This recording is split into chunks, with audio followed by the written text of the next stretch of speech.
Good day, everyone. Welcome to Module 4. In this series, we will explore the various models and theoretical foundations that have shaped the practice of corporate social responsibility or CSR as we know it today. We'll begin with the classical model, which traces its roots in classical economics. This signaled the transition from feudality and mercantilism toward the early foundations of capitalism. This period also laid out the blueprint for modern economy as elucidated by academic literature. To start off, in a nutshell, the classical model of corporate social responsibility or CSR posits that society is made up of actors and each has their own function.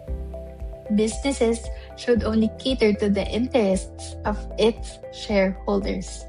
As noted by scholars like Carson, the only moral obligation of businesses is to maximize profits.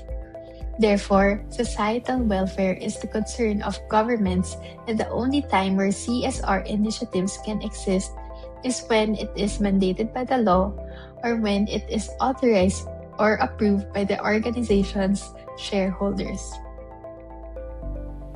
In understanding the classical model, it is important to be acquainted in what are considered to be the primary actors in the society. One of the actors in this model is the government. It is tasked to ensure the general welfare of the public. Its role is to act as a rule maker and a referee in times where the law is breached. In the words of Milton Friedman, the government is also the umpire who has the capability to interpret, enforce, and maintain law and order. Secondly, we have corporations and businesses whose main function is to use its resources and maximize profits.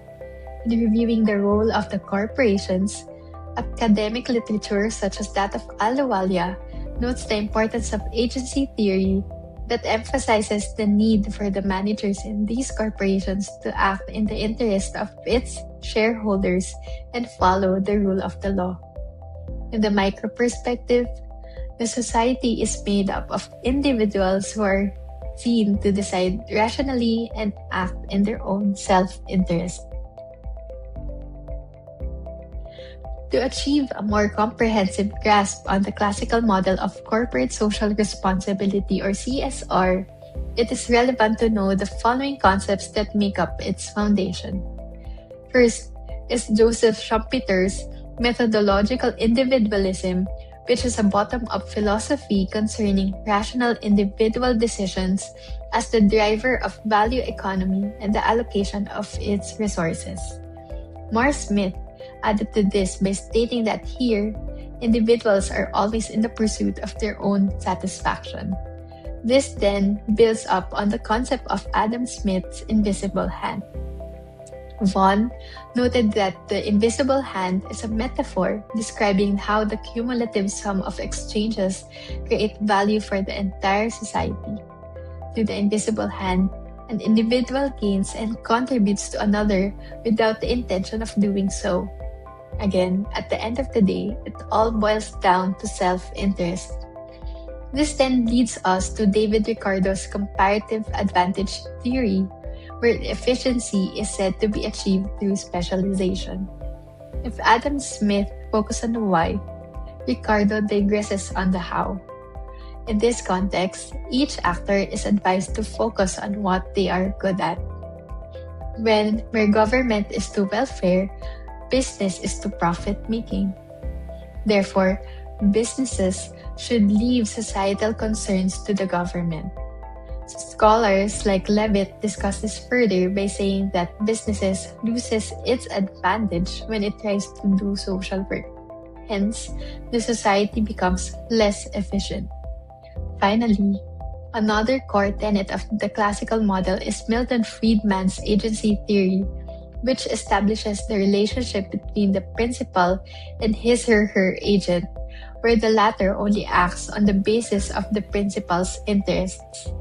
For this model, the managers of the corporation are perceived to be agents of shareholders or owners, and, as noted by Aluwali, they are only bound to make decisions that will benefit that of the shareholders. All in all, these concepts point to the previously mentioned view of CSR initiatives, where businesses are only advised to have one when it is mandated by the law or when its shareholders steer the direction towards it. So given the circumstances that time, where the nation states were slowly transitioning to early capitalism, here are some benefits that came out of the classical model. For one, it encouraged specialization and people were pushed to focus on their skills and hone their craft. Hence, at some point, it ushered in the efficient production of goods and services. Second, the clear delineation and chain of command resulted to accountability where everyone is aware of their own role or responsibility within the society. Third, this model is simple and straightforward. Its processes are easy to understand and hence, outcomes are predictable. You'll easily know who to go to. These strengths are also applicable in the case of a perfect world scenario, but in reality, there isn't such. So given the unpredictable behavior of people in unforeseen circumstances, the classical model has loopholes which are detrimental to its success.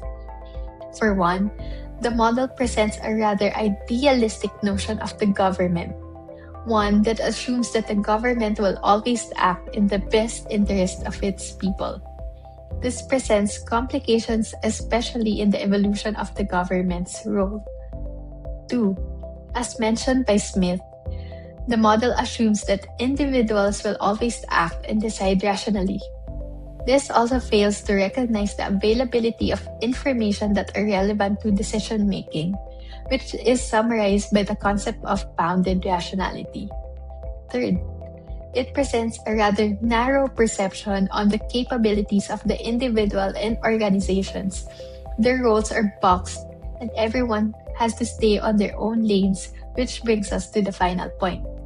The model further deepens the divide between actors and cancels out any opportunity for collaboration and synergy, which are all important elements to the implementation of the kind of CSR initiatives that we know of today. So, to facilitate the discussion, here are some points for you to reflect on. Here are also the references and views which can guide you to answer the discussion points. So thank you for listening, and I look forward to hearing your thoughts in our thread. See you there.